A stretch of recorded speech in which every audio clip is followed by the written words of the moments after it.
रमो हरिहंताणं तमो सिद्धाणं रमो आयरिहाणं रमो भुवचायाणं तमो लोभे सव्वसानूनम्। अभी हमारी मंगल शासन वन का हमारा पहला पाठ, देव स्तुति का पाठ हमारा चल रहा है।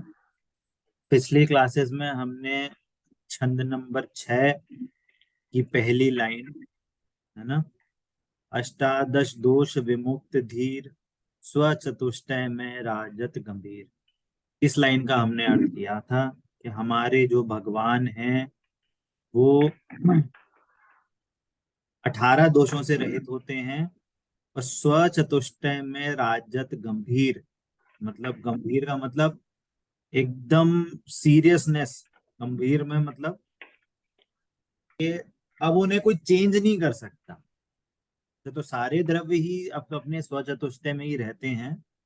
अब यहाँ पे क्या है कि एक वो वाली बात, कूटस्थ वाली बात, मतलब अब उसमें कोई हेर फार नहीं होगा, वो एक जगह स्थिर रहेंगे, अपने आत्मा में भी स्थिर रहेंगे, उनकी ज्ञान की पर्याय भी आत्मा में स्थिर है, उनकी सारी पर्याय आत्मा में स्थिर हो गई।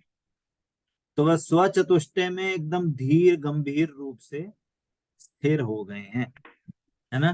तो हमने स्वचतुष्टय में 4 चीजों की बात करी थी, है ना, द्रव्य, क्षेत्र, काल और भाव, है ना। तो तुम आप क्लास में नहीं आए थे तो आप पुरानी क्लासेस आप रिकॉर्डिंग देख लेना, पढ़ लेना उसमें से। अभी हम आगे बढ़ेंगे, ठीक है। तो द्रव्य क्या होता है, क्षेत्र क्या होता है, काल क्या होता है और भाव क्या होता है ना, इसकी हमने डिटेल चर्चा कर चुके हैं। अभी भी अगर आपका कोई डाउट है तो पूछ सकते हैं, अदरवाइज अब हम आगे बढ़ेंगे। आपने क्लास अटेंड नहीं करी है तो आप पुरानी क्लास को अटेंड करें, और जब डाउट हो तो आप मेरे को पर्सनल कॉल करके या मैसेज करके आप अपने डाउट्स क्लियर कर सकते हैं, ठीक है। हाँ, अभी हम ये आगे बढ़ते हैं, आता ಇಲ್ಲ. ठीक है।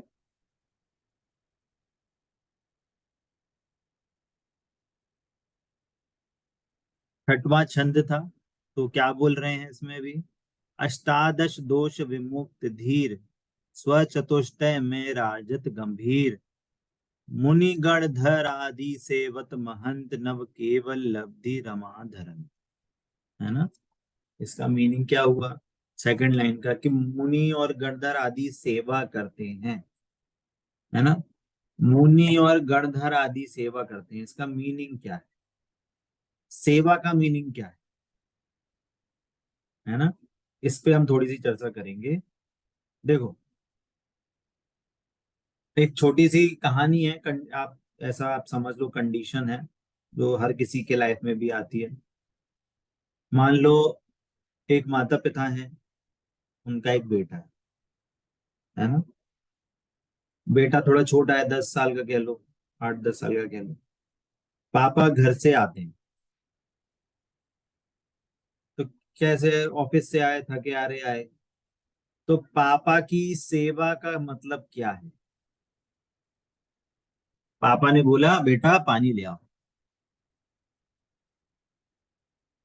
नहीं इस अभी नहीं, मान लो छोटा है अभी बेटा, तो पापा सिखाते हैं उसको, ऐसा नहीं ऐसा करना चाहिए, गंदी चीजों से नहीं खेलना चाहिए, अच्छे कपड़े पहनना चाहिए, साफ सुथरे पहनना चाहिए, तो वो सुनता नहीं है। तो क्या बोलते हैं कि मम्मी पापा की बात सुना करो, यही उनकी सेवा है, ठीक है। अब वो सुनने लगा बात। अब क्या हुआ, पापा आए ऑफिस से, पापा ने बोला कि बेटा पानी लेके आना, तो उसने सुन लिया, हाँ पापा मैंने सुन लिया। तो ये पापा की सेवा हुई क्या।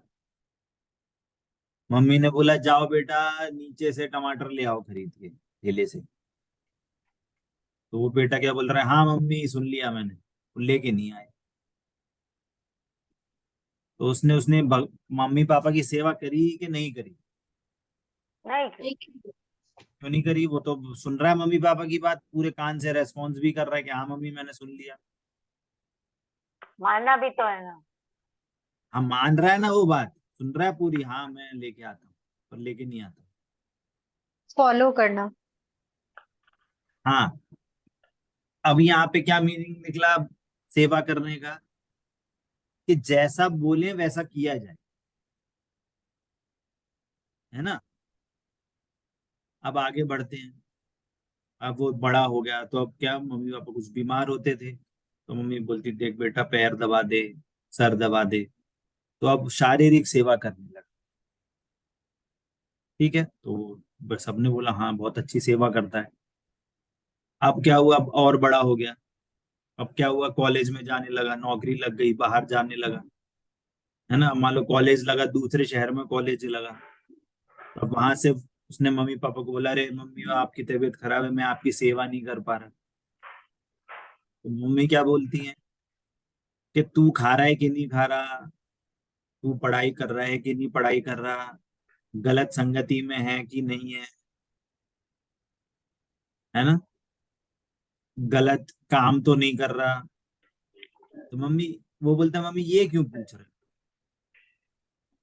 तो मम्मी ने बोला कि तू अगर हमको निश्चिंत रखेगा तो यही तेरी सेवा है। वो बेटा बोल रहा मम्मी आपकी तबीयत खराब है, मैं आपकी सेवा नहीं कर पा रहा, आप अकेले हो, मम्मी पापा आप अकेले हो। मम्मी पापा क्या बोल रहे हैं, तू गलत काम नहीं करेगा तो तू यही हमारी सेवा है। बात समझ में आ रही है?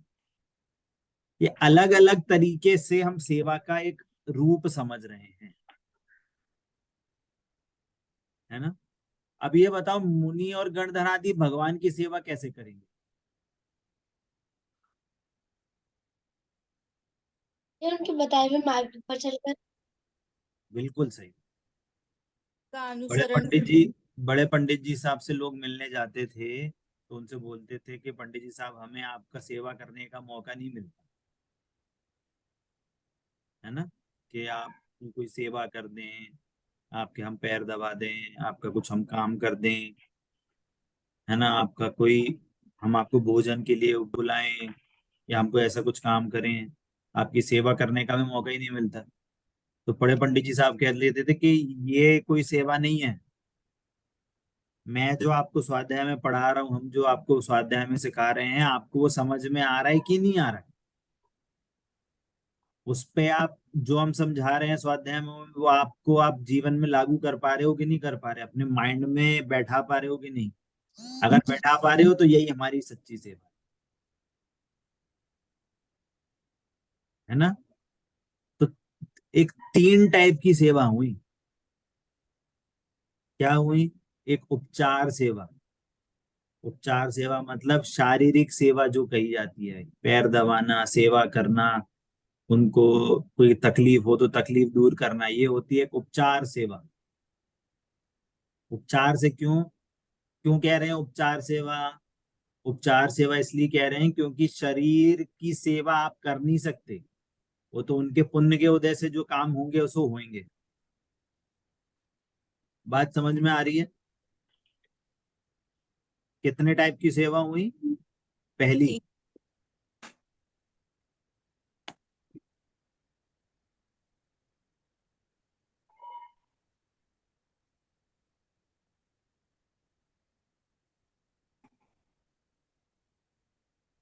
चार सेवा। चार सेवा को हम यहाँ पे किसको बना रहे हैं? शारीरिक।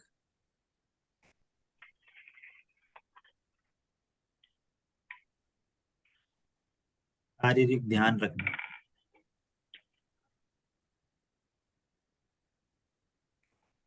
ये उपचार सेवा है। दूसरी व्यवहार सेवा। व्यवहार सेवा का मतलब कि जो गुरु ने जो मार्ग बताया है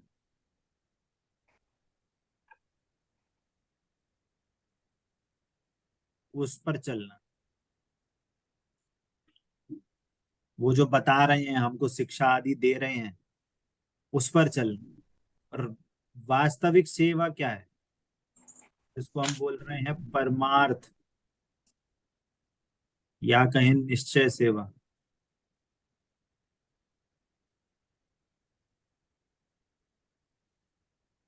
ये है कि मैं आत्मा हूं।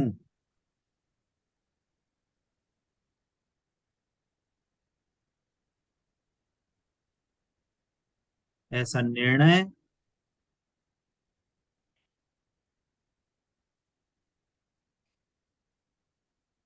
विश्वास और आनंद।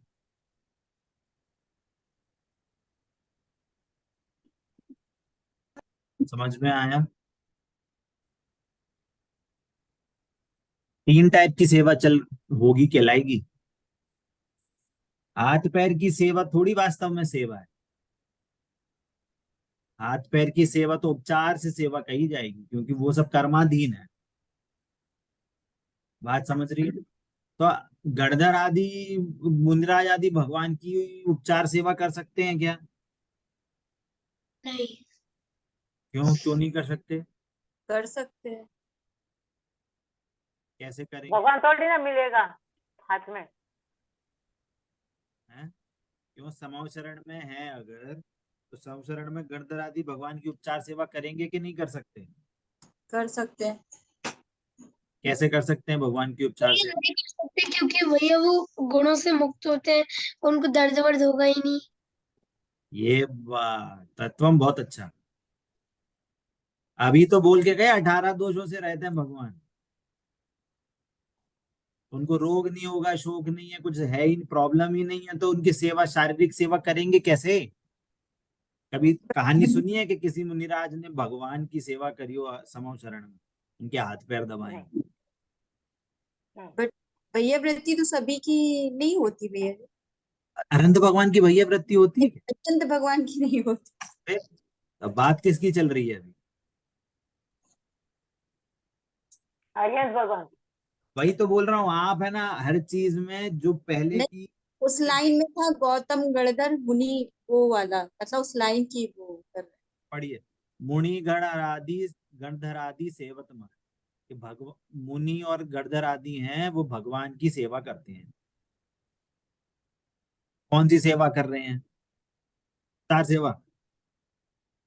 निश्चय सेवा। निश्चय से। एक व्यवहार सेवा कर रहे हैं और एक निश्चय सेवा कर रहे हैं। व्यवहार सेवा का मतलब है कि जो वो मार्ग बता रहे हैं उस पे चलते हैं।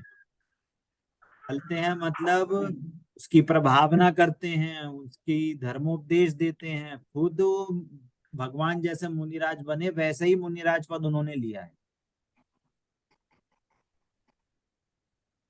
बात समझ में आ रही है? हाँ, और उनकी बात सुन कर। परमार्थ सेवा क्या है? वास्तव में तो असली काम तो परमार्थ सेवा है। असली काम क्या है? ये भैया रियल, परमार्थ का मतलब क्या है? ये है रियल सेवा। परमार्थ मतलब रियल। परमार्थ मतलब असली, निश्चय सेवा। वास्तविक सेवा ये है कि भगवान ने अपने को आत्मा बनाया, तो हम भी अपने आप को आत्मा मान रहे हैं। अच्छा बताओ, पेरेंट्स कब निश्चिंत होते हैं? अपने बच्चे को लेके पेरेंट कब निश्चिंत होते हैं? अरे जो जो चीजें पेरेंट्स ने उसको सिखाई, वो एकदम वैसे के वैसे ही अपने आप को पूरा एकदम परिपक्व एक इंसान बनता है। सेटिस्फाइड।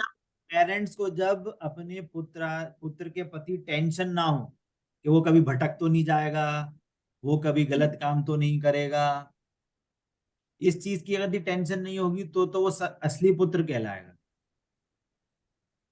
तभी वो पेरेंट्स के जो बताए हुए मार्ग पे चल रहा है, तभी तो वो असली पुत्र है। जब वो पेरेंट्स की टेंशन, पूरे निश्चिंत निर्भर बने, पेरेंट्स का, उसका कारण बने निश्चिंतता का। पॉइंट समझ में आ रहा है? कोई ऐसा बच्चा हो जो बात तो सुनता है पर करता अपने मन की है, तो बताओ पेरेंट्स की सुनता है कि नहीं सुनता? पेरेंट्स की सेवा कर रहा है कि नहीं कर रहा? नहीं नहीं। कर। नहीं कर। क्यों? पेरेंट्स को टेंशन लगी रहेगी जिंदगी भर, ये क्या कर, कुछ उल्टा सुल्टा नहीं कर दे। तो इसलिए उसको व्यवहार सेवा कह रहे हैं कि भगवान के बताए हुए मार्ग, गुरु के बताए हुए मार्ग पर चले तो वो भी एक सेवा है ना। अब कोई ये पूछे अरे निश्चय सेवा तो यही है, तो उपचार सेवा क्यों कह रहे हैं? उपचार सेवा की जरूरत क्या है? मत करो उपचार सेवा, व्यवहार सेवा, आत्मा को मान लो बस।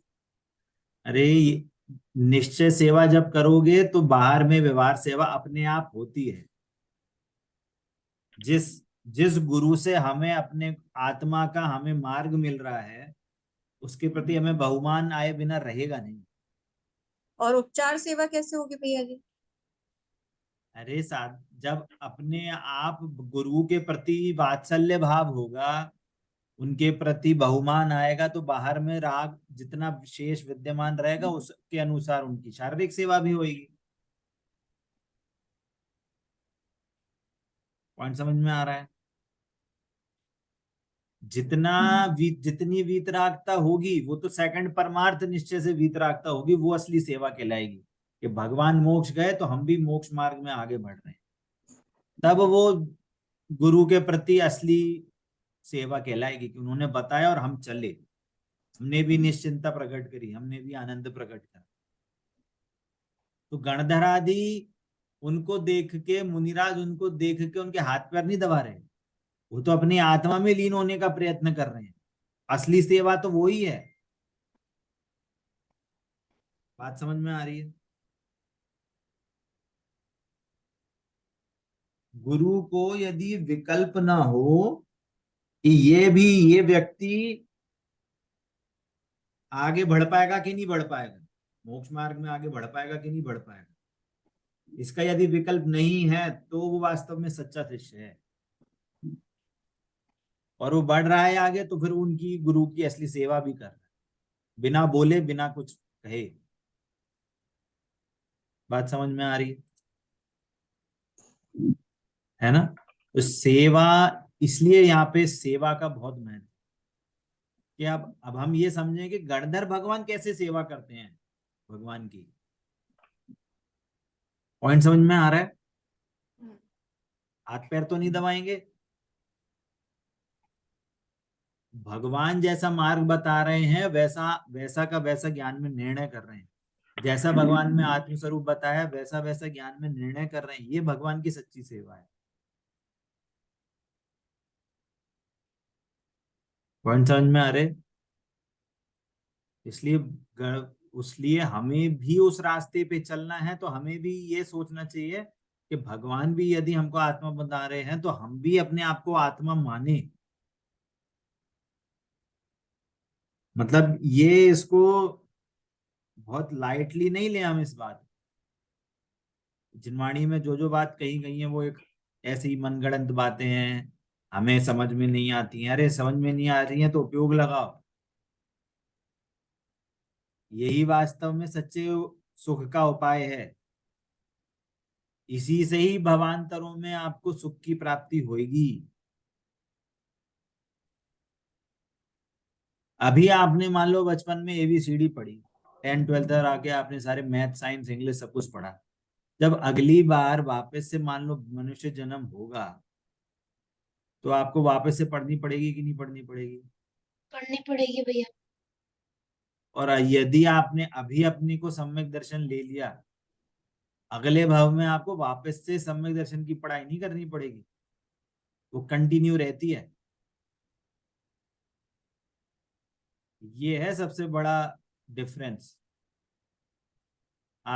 मतलब धर्म की पढ़ाई और लौकिक पढ़ाई का अंतर। यदि आपने यहाँ पे निर्णय कर लिया, तत्व निर्णय कर लिया, तो आपका फ्यूचर इंटैक्ट है, मोक्ष मार्ग आपका रास्ता खुल जाएगा आपका। और यदि आपने इस भाव में निर्णय नहीं करा तो फिर वो वही वाली कहानी है, भटकते रहेंगे इधर से उधर। अगले भाव में आपको सारी कंडीशन मिले नहीं मिले, कोई गारंटी नहीं है ना। जिनवाणी में ऐसा ऐसा ऐसी गाथा आती है कि जिनवाणी अथाह है। जिनवाणी कैसी है? अथा अथा मतलब बहुत बहुत सारी जिनवाणी है एट प्रेजेंट, है ना। काल हमारे पास थोड़ा है ना। 50 साल, 60 साल, 80 साल, कोई गारंटी नहीं है कौन कितने साल तक जिएगा। और बुद्धि थोड़ी है, बुद्धि भी बहुत बड़ी ज्यादा तेज नहीं है कि तो एक बार पढ़ लिया तो पूरा शास्त्र याद हो जाए। क्या बोला? जिनवाणी अथाह है, काल थोड़ा है, और बुद्धि भी क्षीण है, मतलब बहुत अच्छी पावरफुल नहीं है नॉलेज आपकी, ग्रास्पिंग पावर नहीं है अच्छी। ऐसे कंडीशन में आप क्या करोगे?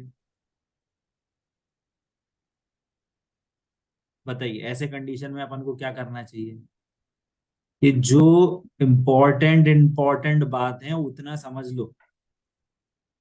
क्या बोला? जिन जिन चीजों से हम हमारा काम हो सकता है, जिन जिन चीजों को पढ़ के हमें तत्व निर्णय हो सकता है, जिन जिन चीजों को पढ़ के हम आत्मा के समीप जा सकते हैं, आत्मा का स्वरूप समझ सकते हैं, एटलीस्ट इस मतलब ऐसे शास्त्र दूसरे वर्ड में कहें कि जो प्रयोजन भूत चीजें हैं वो जान लो तो आपका काम हो सकता है। क्या बोला? भैया जी प्रयोजनभूत मतलब? इम्पोर्टेंट, जो इम्पोर्टेंट है, जो बहुत जरूरी है, जिससे हमारा काम हो सकता है, वो चीज समझ लें तो हमारा काम बन जाए। ये क्यों कह रहे हैं? कि इसलिए कह रहे हैं कि हमें ये समझना बहुत जरूरी है कि हमारे को भगवान हमारे को क्या कह रहे हैं। हम किसी के बहकावे में नहीं आए, अपना ज्ञान स्वयं लगाएं कि हम जो पढ़ रहे हैं, हम जो समझ रहे हैं, हम क्यों पढ़ रहे हैं, हम ये स्तुति क्यों पढ़ रहे हैं,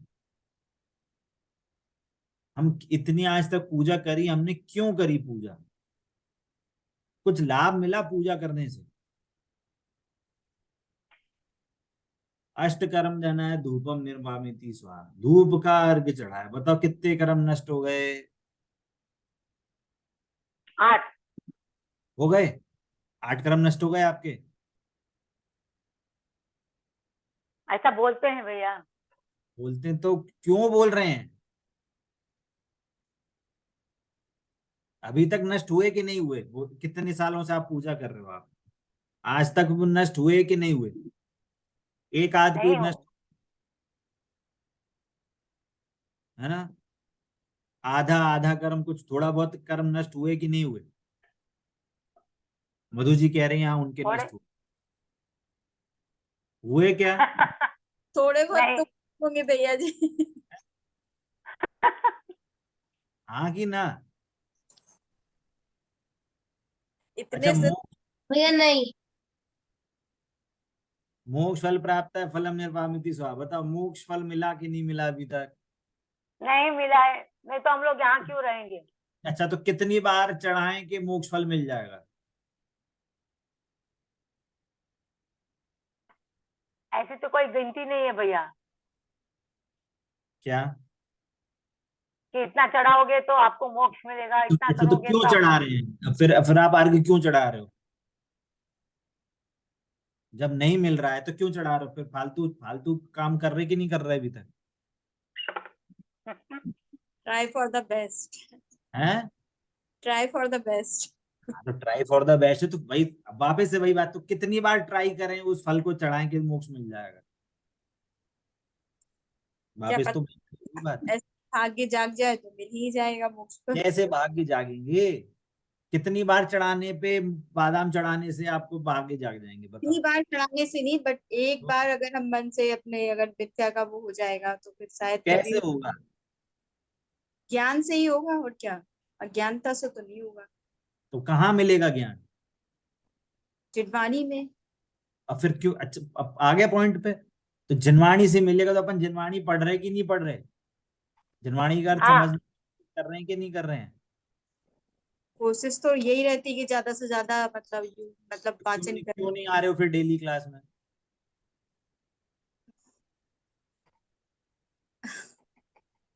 नहीं, मैं आपको भी नहीं बोला, ये क्वेश्चन मेरे पे भी लागू होता है।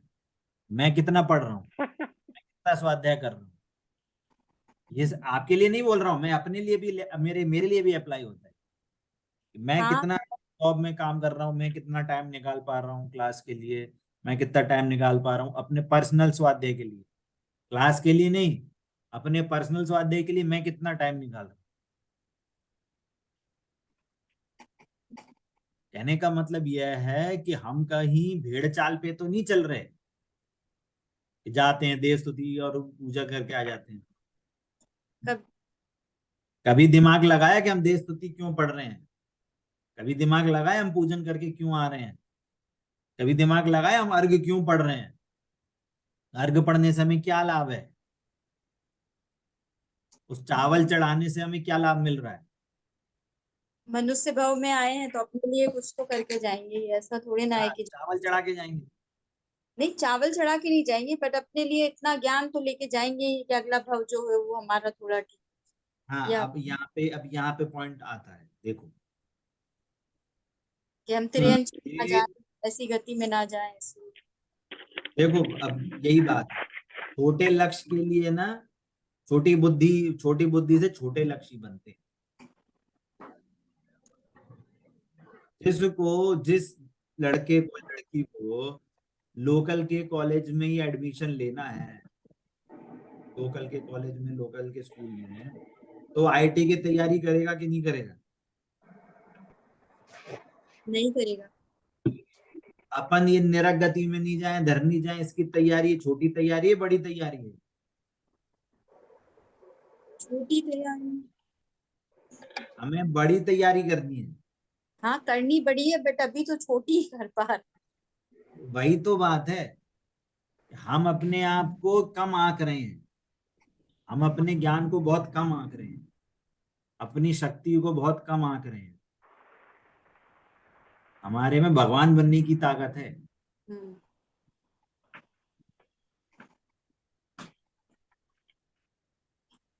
चिन्वाड़ी में आया है कि जो धान की खेती करता है ना, धान की, हम्म। धान की, गेहूं की, तो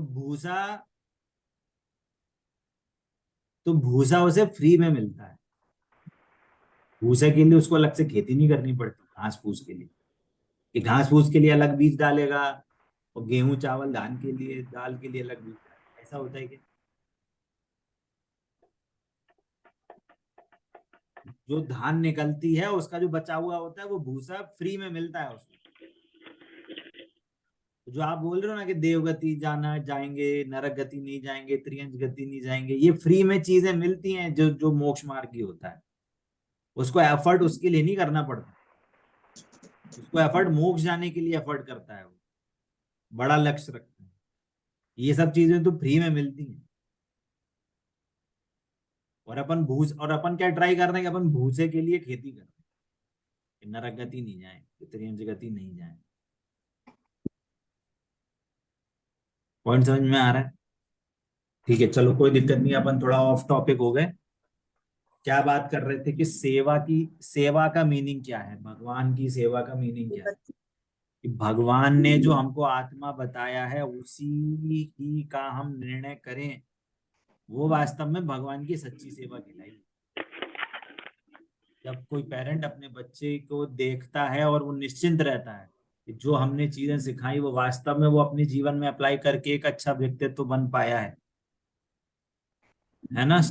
एक स्टेबल जॉब है, एक अच्छा माइंड सेट है, गंदी आदतें नहीं है ना, फाइनेंशियली साउंड है, मेंटली साउंड है, लौकिक लौकिक अपेक्षा से कहें, तो जब पेरेंट्स इस चीज को देख के निश्चिंत हो जाते हैं तो वास्तव में वो उनकी सच्ची सेवा कहलाती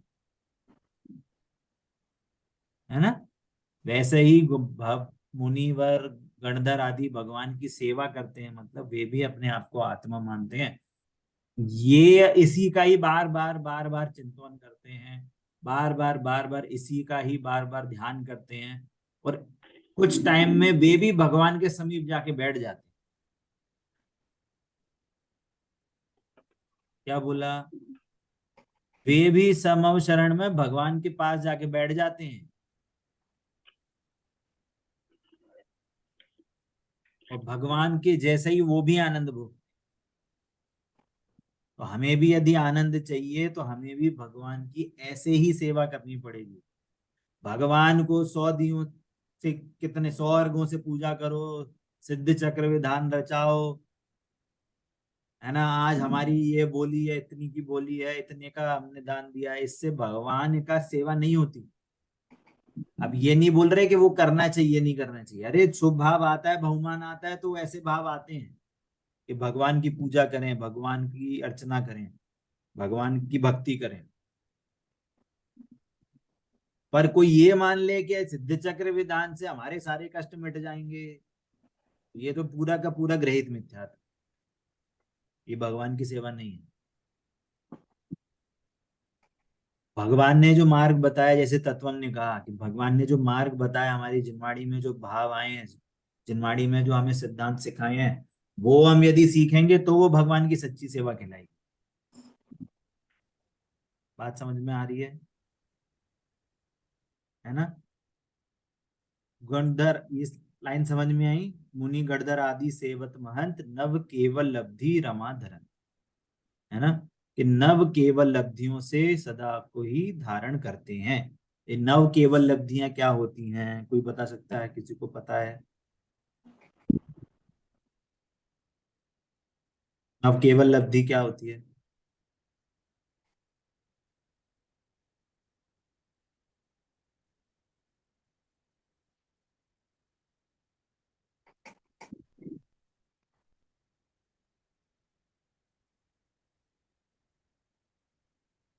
नव केवल लब्धि होती है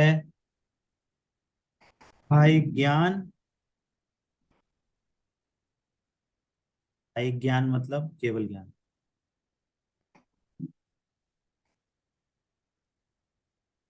दूसरा छायक दर्शन, मतलब केवल दर्शन।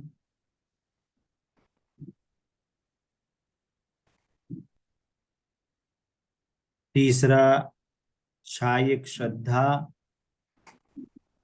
या इसको कहें छायक, या इसको कहेंगे छायक सम्यक्त।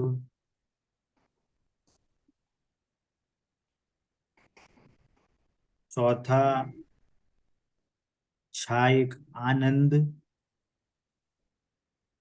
या हम इसको बोलेंगे छायक वीतरागता, पूर्ण वीतरागता।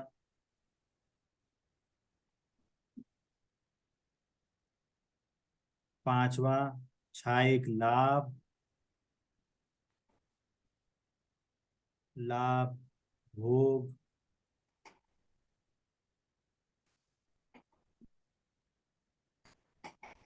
सॉरी, भैया तीसरा क्या लिखा है आपने? तीसरा लिखा है श्रद्धा। इसको चलो, इसको भी वापस से।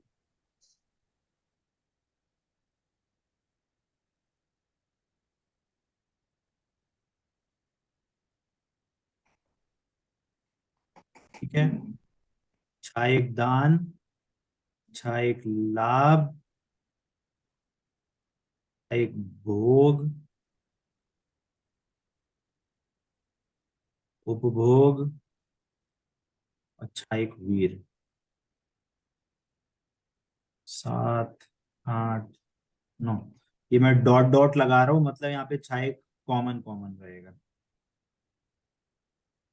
ठीक है, ये 9 लब्धियां क्यों कह रहे हैं कि इन, ये इवेंचुअली कुछ नहीं है, इसको हम, जो आपका अनंत चतुष्टय थे, अनंत चतुष्टय में सारी चीजों को एक्सपेंड कर दिया है, उसको हम 9 लब्धियां कह रहे हैं। केवल ज्ञान केवल दर्शन क्या है? ज्ञान दर्शन। अनंत सुख मतलब चायक सम्यक्त, और चायक आनंद मतलब वीतरागता, है ना। तो ये हो गया आपका अनंत सुख।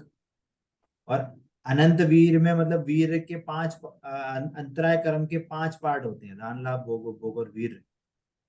उनके छायक छायक दान प्रकट हुआ है, छायक लाभ प्रकट हुआ है, छायक भोग उपभोग और वीर। तो वीर के लिए 5 के लिए उन्होंने अनंत वीर का एक कॉम्बिनेशन कर दिया। इसको मैं और हाईलाइट कर देता हूँ। भैया अनंत वीर्य को एक्सपैंड करा है तो ये पांच वो हो गए। हाँ, ये अनंत दान, ज्ञान। लाभ, भोग, उपभोग और वीर। जो वीर को एक्सपैंड किया। वीर के कर्म, वीर का जो कॉन्ट्रेरी कर्म है, अंतराय कर्म, अंतराय कर्म के भेद होते हैं, दान, लाभ, भोग, उपभोग और वीर। दान पे इफेक्ट डालता है, भोग पे इफेक्ट डालता है, उपभोग पे इफेक्ट डालेगा, वीर पे इफेक्ट डालता है ना। तो वो जो जिस पे इफेक्ट डाला था उसको एक्सपेंड कर दिया है बस, है ना। ये अनंत ज्ञान, ये है अनंत, अनंत दर्शन, और ये है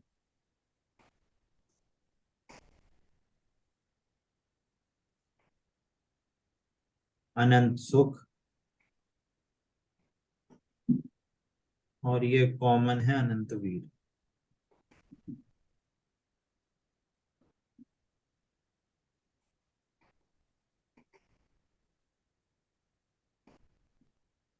ठीक है, तो 9 लब्धियां कहलाती हैं, है ना। कुछ नहीं है, आपके अनंत चतुष्टय को एक्सपेंड करके एक नए तरीके से उसको बताया गया है ना। 9 लब्धियां उनको प्रकट हुई हैं, मतलब एक एक पॉइंट को थोड़ा सा एक्सपेंड करके बात करी गई है कि उनको छायिक ज्ञान है, मतलब केवल ज्ञान है, अनंत दर्शन है, केवल दर्शन है, छायिक श्रद्धा प्रकट हुई है, पूर्ण रूप से छायिक श्रद्धा है आत्मा के प्रति, पूर्ण वीतरागता प्रकट हुई है। छायिक दान क्या होता है? छायक दान का मतलब है कि उन्होंने अपनी आत्मा का आश्रय लिया, तो अपनी आत्मा के आश्रय से उनको अपनी आत्मा के प्रति आनंद प्रकट हुआ है, तो दान किया है उन्होंने अपने आप के प्रति। तो जो केवल ज्ञान है वो अपनी आत्मा को ही जान रहा है, पूर्ण रूप से जान रहा है और आनंदित हो रहा है। तो ये क्या है वास्तव में? असली ध्यान तो ये हो गया। हम दान किस लिए देते हैं? प्रभावना के लिए, सामने वाले का क्या हो, उपकार हो। अब हमने अपनी आत्मा का आश्रय लेकर लिया और हमें अनंत चतुष्टय प्रकट हो गए, तो इससे अच्छा उपकार क्या होगा?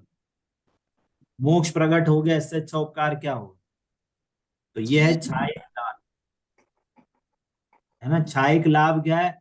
अपनी आत्मा का आश्रय लिया तो अपनी आत्मा का ही लाभ ले रहे हैं हम, हमें किसी और किसी वस्तु की जरूरत नहीं है लाभ लेने की। तो ये छायिक लाभ, अपनी आत्मा का भोग हो रहा है, अपनी आत्मा का उपभोग हो रहा है। छायक वीर मतलब ऐसी सामर्थ्य प्रकट हो गई कि हम पूरी आत्मा को एकदम प्रत्यक्ष जान रहे हैं, एक एक गुण, एक एक पर्याय, जो भी चीज हो रही है हम सारे चीज की वो लाए, उसको समझने की पावर। वीर की परिभाषा होती है कि जो स्वरूप की रचना करने की जो सामर्थ्य है उसको वीर कहते हैं। तो केवल ज्ञान की पर्याय इतनी सामर्थ्यवान है कि अपनी आत्मा के साथ साथ तीन लोग, तीन काल की सारी वस्तुओं को जान रही है। कितनी पावरफुल है वो।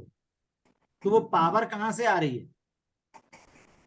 इतनी सारी वस्तुओं को जान के भी वो वीतरागी हैं पूर्ण रूप से, तो वो पावर कहां से जनरेट हो रही है? तो वो है अनंत छायक वीर, अनंत वीर, उससे प्रकट हो रही है। ठीक है, क्लियर हो रहा है ना?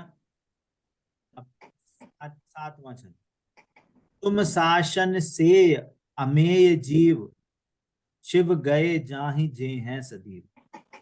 अच्छा, एक बार हमने 6वें छंद तक का एक बार हम रीडिंग कर लेते हैं कि जो यहाँ पे अर्थ दिया हुआ है वो अपन ने अभी तक रीडिंग नहीं करी है, एक बार वापस से रीड करते हैं। ठीक है, देखिए, जिनेन्द्र देव की स्तुति करते हुए पंडित दौलत राम जी कहते हैं कि हे जिनेन्द्र देव, आप समस्त ज्ञेयों लोकालोक के ज्ञाता होने पर भी अपने आत्मा में ही लीन रहते हैं। चार घाती कर्म जिनके निमित्त हैं, ऐसे मोह, राग, द्वेष, अज्ञान आदि विकारों से रहित हैं। हे प्रभु, आपकी जय हो। ये पहली वाली लाइन छंद है। सकल गे गायक तदपि निजानंद रसलीन, सो जिनेन्द्र जयवंत नित अरिरज रहस लीन। ठीक है। सेकंड, आप मोह, राग, द्वेष रूप अंधकार का नाश करने वाले वीतरागी सूर्य हैं। अनंत ज्ञान को धारण करने वाले हैं, अतः पूर्ण ज्ञानी सर्वज्ञ हैं तथा अनंत दर्शन, अनंत सुख, अनंत वीर से भी सुशोभित हैं। हे प्रभु आपकी जय हो। भव्य जीव आपकी परम शांत मुद्दा को देखकर अपने आत्मा की अनुभूति प्राप्त करने का लक्ष्य करते। भव्य जीवों के भाग्य से और वचन योग से आपकी दिव्य ध्वनि होती है, उसको श्रवण कर भव्य जीवों का भ्रम नष्ट हो जाता है। दूसरा और तीसरा छंद है ना। वीतराग विज्ञानपुर, जय मोहते मेरे को करण सूर, आनंद जय ज्ञान अनंत अनंतधर, दृग सुख वीरज मंडित अपार, है ना। यहाँ पे आपके अनंत चतुष्टय की बात हुई।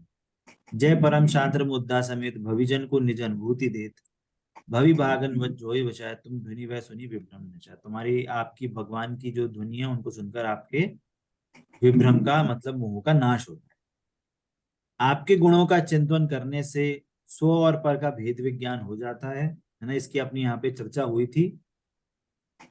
तुम गुण चिंतत निज पर विवेक प्रगटे विघटे आपदन, इसकी अपन ने बहुत चर्चा करी थी कि सारी विघटाएं सारी आपदाएं नष्ट हो जाती है ना। स्वपर वेद विज्ञान हो जाता है और मिथ्यात्व दशा में होने वाली अनेक आपत्तियां विकार नष्ट हो जाती हैं। आप समस्त दोषों से रहित हो, सब विकल्पों से मुक्त हो, सर्व प्रकार की महिमा धारण करने वाले हो, जग के भूषण हो, सुशोभित करने वाले। हे परमात्मा, आप समस्त उपमाओं से रहित परम पवित्र शुद्ध चेतन ज्ञान दर्शन में हैं। आप में किसी भी प्रकार का विरोधाभाव नहीं है। आप शुभ अशुभ दोनों प्रकार के विकारों भावों को अभाव कर दिया है, स्वभाव भाव से युक्त हो गए हैं, अतः किसी भी क्षीण दशा को प्राप्त होने वाले नहीं। आप 18 दोषों से रहित हैं। अभी जिस छंद का अर्थ चल रहा था उसकी बात है। आप 18 दोषों से रहित हैं, अनंत चतुष्टय युक्त विराजमान हैं, है ना। यहाँ पे अनंत चतुष्टय की बात करी है और वो भी आ सकता है यहाँ पे अर्थ, और साथ में आप स्व चतुष्टय में है मतलब द्रव्य क्षेत्र काल भाव रूप आप विराजमान है, ये भी अर्थ ले सकते हैं, है ना। केवल ज्ञान आदि 9 प्रकार की छायक भावों को धारण करने वाले हैं, है ना। केवल ज्ञान आदि 9 प्रकार की छायक भाव कौन से 9 लब्धियां जो अभी हमने बात करी। महामुनि और गणधर देवादि आपकी सेवा करते हैं। सेवा करते हैं मतलब भगवान के बताए हुए मार्ग पर चलते हैं, ये व्यवहार सेवा है। पर अपने को आत्मा ही जानते हैं, उसी का विश्वास करते हैं, उसी में ही आनंदित होते हैं, मतलब ये है उनकी वास्तविक निश्चय से, है ना। 7वां छंद, आपके बताए मार्ग पर चलकर अनंत जीव मुक्त हो गए हैं, हो रहे हैं और सदाकाल होते रहेंगे इस संसार रूपी समुद्र के में। चलिए इसका अर्थ हम आगे करते हैं। अभी क्या बोल रहे हैं, तुम शासन से मतलब आपके बताए हुए जो शासन है, से मतलब उस पे चलने से अमेय जीव शिव गए जाहि जे हैं सदी, मतलब उन्होंने जो जीव गए हैं, उन्होंने जो जिसने मार्ग पे चले हैं, भगवान के मार्ग पर चले हैं, वे जीव शिव गए। शिव मतलब मोक्ष, मोक्ष गए हैं, जाहि मतलब जा रहे हैं, जी हैं मतलब जाएंगे। मतलब भगवान ने जो मार्ग बताया है वास्तव में उस पर जो चलता है वही वास्तव में मोक्ष को प्राप्त करता है। बात इतनी सी है। भव सागर में दुख छार वारी, क्या है जो भव सागर है, ये संसार है, क्या है, दुख रूपी छार से भरा हुआ है ना। मतलब दुख रूपी समुद्र जो है ये क्या है, एकदम खारा समुद्र है, मतलब कुछ उसमें है नहीं, कुछ काम का नहीं है, खारा समुद्र है, पानी भी नहीं पी सकते आप उसका, कुछ काम के लायक नहीं है ये सागर। तारण को और न आप टारी, मतलब जो तर सकते हैं उस उनके लिए आप ही एक हो जो उनको तार तार सकते हो। कहने का मतलब क्या है, हमने पहले भी ये बात करी थी, है ना। लास्ट 5 मिनट है, इसकी चर्चा करते हैं। मीनिंग क्या है 7वें छंद का, कि हे भगवान आप ही हमको मोक्ष मार्ग का सच्चा उपाय बताते। आपने जो हमें ये जिन शासन बताया है उस पे यदि हम चलेंगे तो हम भी मोक्ष जा सकते हैं। पहले भी मोक्ष उसी मार्ग से गए थे जो जीव गए, अभी यदि कोई जा रहे हैं विदेश क्षेत्र आदि में भी, जो बात जो हैं जो जा रहे हैं मोक्ष, वो भी इसी रास्ते पर चलेंगे। आगे भविष्य में भी यदि कोई मोक्ष जाएगा तो भी वो इसी सिद्धांतों को पढ़कर ही मोक्ष जाएगा। तो जो भव सागर में जो क्षार भरा हुआ है, नमक भरा हुआ है, जिसका कोई काम नहीं है, कुछ फायदा नहीं है उसमें, उसको वहां से तैरने के लिए एक आप ही तारणहार हो। तो अब क्वेश्चन उठता है कि अब हम तारने के लिए भगवान को कैसे खुश करें? भगवान कैसे खुश हो तो हमको मोक्ष हो जाएगा, है ना? स्तुति में तो यही बोल रहे हैं, आप ही तारणहार हो। आपने जो शासन बताया तो उससे मोक्ष जाएंगे। तो अब भगवान तो क्या बता रहे हैं बताओ? भगवान तो बोल रहे हैं, क्या बोल रहे हैं कि रोज पूजन करो, मंदिर करो, मंदिर आओ, ऐसा बोल रहे हैं क्या? मैं आत्मा हूँ। हाँ, मैं आत्मा हूं ऐसा निर्णय करने को बोल रहे हैं। और जो जीव ये नहीं समझता उसको झुंझुना पकड़ाते हैं, तो चलो जाओ तुम एटलीस्ट मंदिर तो जाओ कम से। पॉइंट समझ में आ रहा है? वो झुंझुना है, खिलौना है। किसके लिए? कि जो जीव उपयोग नहीं लगा सकता, जो जीव तत्व निर्णय नहीं कर सकता, एटलीस्ट वो कम से कम पुण्य तो कर सकता है। अभी यदि उसकी बुद्धि नहीं खुल पा रही है, अभी उसकी लायकात नहीं है समझने की, भविष्य में यदि बार बार यदि उनको देवशास्त्र गुरु मिलेंगे तो एटलीस्ट उस टाइम उनकी बुद्धि चल जाए, तब उनकी ट्यूबलाइट जल जाए। एटलीस्ट उतना पुण्य तो बंधे कि देवशास्त्र गुरु बार बार मिलते रहे। परंतु इस उपदेश को हम गलत समझ लें कि बिना प्रक्षाल करे, बिना अभिषेक किए हमारा मोक्ष नहीं जा सकते, बिना पूजा करे हमें नहीं होगा सम्यक दर्शन। कोई ये मतलब बिल्कुल गलत बात है। ऐसा ग्रहित मिथ्यात्व बन जाता है। ग्रहित मिथ्यात्व का मतलब क्या है? नया ग्रहण करा है। वो ये बोले, पॉइंट समझना, मैं ये नहीं बोल रहा हूं पूजा नहीं करनी चाहिए। भगवान का सच्चा बहुमान आएगा तो पूजा वही सच्ची पूजा कहलाएगी, वही सच्ची भक्ति कहलाएगी। पर हम सिर्फ उस क्रिया को पकड़ के बैठ जाएं, उनके पीछे भाव को नहीं समझें। जैसे देव स्तुति पढ़ रहे हैं, बोलो इतने सारे भाव, आप मेरे को खुद नहीं दिखे कि इतने सारे भाव इस स्तुति में लिखे हैं। मेरे को खुद नहीं, मैं तो जैसे जैसे पढ़ रहा हूँ मेरे को और आनंद आ रहा है कि मैंने भी कभी इस एंगल से इस स्तुति को नहीं पढ़ा कि भगवान आपके कारण ही ये सारे लोग मोक्ष जा रहे हैं। भगवान को तो कहना चाहिए भगवान की महिमा कह रहे हैं कि भगवान आप में हमें उपकार करके आपने हमको ये उपदेश दिया। पर हमें उपदेश दिया तो चलना तो हमको ही पड़ेगा। भगवान हाथ पकड़ के आपको मोक्ष नहीं ले जाएंगे। पॉइंट समझ में आ रहा है? स्कूल में भी टीचर आपको हाथ पकड़ के 100 मार्क्स नहीं दिलवाता। कोच भी आपको हाथ पकड़ के बैटिंग करना नहीं सिखाता, बॉलिंग करना नहीं सिखाता। खुद से प्रैक्टिस करनी पड़ती है, खुद से टेक्निक सीखनी पड़ती है, खुद से बार बार एग्जाम पेपर की बार बार से हमें प्रैक्टिस करनी पड़ती है। हमें अपनी राइटिंग अच्छी करनी पड़ेगी, हमें टेक्निक सीखनी पड़ेगी, मैथ्स की, साइंस की। कैसे? खुद से। वैसे ही यदि हमें मोक्ष मार्गी बनना है तो हमने ये जो चीजें सीखी हैं इसको हमें बार बार अपने ज्ञान में बैठाना पड़ेगा। जैसे अभी आपको एक नई चीज सिखाई, स्व चतुष्टय, द्रव्य क्षेत्र काल भाव। आप बार बार इसको सोचो, जिंदगी भर, मतलब डेली में इसको अप्लाई करो कि क्या हम जो खाना खा रहे हैं ये हमारे क्षेत्र से कहीं गुजर रहा है क्या?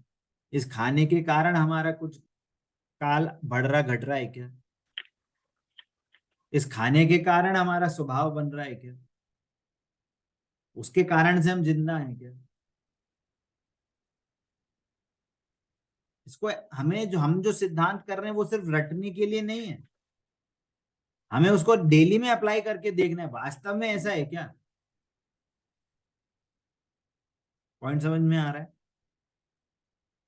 हम उसको डेली में अप्लाई करें, डेली में देखें क्या ये असली में वास्तव में यही चीज है क्या। बेटी का स्वचतुष्टय अलग है, मेरा स्वचतुष्टय अलग है। वो अपने द्रव्य क्षेत्र काल भाव में परिणमन कर रही है, मैं अपने द्रव्य क्षेत्र काल भाव में परिणमन कर रहा हूं। मैं उसको कोई चेंज नहीं करा सकता, वो मेरे को कोई चेंज नहीं करा सकती। बोलो ये ऐसा निर्णय है कि नहीं? बेटा है यदि भैया। गलती करता है, तो अपन सीधे झापड़ मारते हैं या उसको डांटते हैं। झापड़ तो नहीं है, अच्छा सही तरीका तो नहीं है, बट डांटते हैं उसको। क्या समझते हैं कि डांटने से सही हो जाएगी? तो उसका कोई द्रव्य क्षेत्र काल भाव नहीं है, हम उसके द्रव्य क्षेत्र काल भाव में इफेक्ट डाल रहे हैं क्या? पॉइंट समझ में आ रहा है? ऐसा अप्लाई करना चाहिए हमको। हम यदि रोटी बना रहे हैं तो रोटी का द्रव्य क्षेत्र काल भाव हम चेंज कर रहे हैं क्या? हम उसको बेल रहे हैं तो गोल से चपटी होगी तो हमने चेंज करी क्या? हमने दाल पकाई कुकर में तो हमने पकाई क्या? खुद पकी है, हमने पकाई है? खुद पकी है भैया। मैं अगर गाड़ी चला रहा हूं तो स्टीयरिंग कौन मोड़ रहा है? खुद से मोड़ रही है, मैं मोड़ रहा हूँ? आप ही मोड़ रहे हो। उधर जाता हूं तो मैं गाड़ी चला के जा रहा हूँ कि स्वयं से गाड़ी चल रही है? पॉइंट समझ में आ रहा है? मैं अगर पेन से लिख रहा हूं तो मैंने पेन को पकड़ा हुआ है, उस कारण से वो पेन लिख रहा है कि अपने आप लिख रहा है वो? उसमें उसमें ताकत है लिखने की। यदि आपको पेन में लिखने की ताकत है तो इंक खत्म हो जाए तो भी लिखना चाहिए, तो क्यों नहीं लिख पा रहे? पॉइंट समझ में आ रहा है? तो हमें इन चीजों का अप्लाई करना चाहिए। हम यदि उनको अप्लाई करेंगे अपने जीवन में तो हमको एक नया कंसेप्ट, नई थॉट प्रोसेस जनरेट होगी हमारी। तो थॉट प्रोसेस हमको आनंद प्रोवाइड कराएगी, चीजों से आनंद प्रोवाइड नहीं होगा। तो अपन पहले भी बात कर चुके हैं, लग्जरी से आनंद नहीं होता है, पीस ऑफ माइंड से आनंद होता है। वो पीस ऑफ माइंड क्या है कि ऐसे सिद्धांतों से हम तत्व निर्णय करें, वो है सही पीस ऑफ माइंड। क्लियर होता है? कोई ज्यादा ज्यादा तो नहीं हो गया? सिंपल था। कोई डाउट, किसी को कोई क्वेश्चन तो पूछ सकते हैं। हाँ टाइम। भैया, एक शाइक का मीनिंग क्या है? हाँ, शाइक। क्या बोला नहीं समझ में आया किसी को? अच्छा, शाइक। शाइक। क्षायक, क्षायक मतलब किसी का क्षय होने पर उसके करस्पॉन्डिंग उसका क्षय भाव, क्षायक बोलते हैं। कर्म का तो हुआ क्षय, जब कर्म का क्षय हुआ तो भाव कौन सा प्रकट हुआ, तो उसके करस्पॉन्डिंग इसको क्षायक भाव बोलते हैं।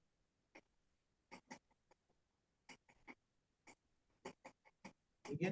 कर्म का सही होने से उसका करस्पॉन्डिंग भाव। हाँ, जैसे मिथ्यात्व खत्म हुआ, या आपको ऐसा समझ लो ज्ञानावर्णी कर्म खत्म हुआ, तो कौन सा भाव आत्मा में, कौन सा भाव प्रकट हुआ उस समय? कि केवल अनंत ज्ञान, ज्ञान।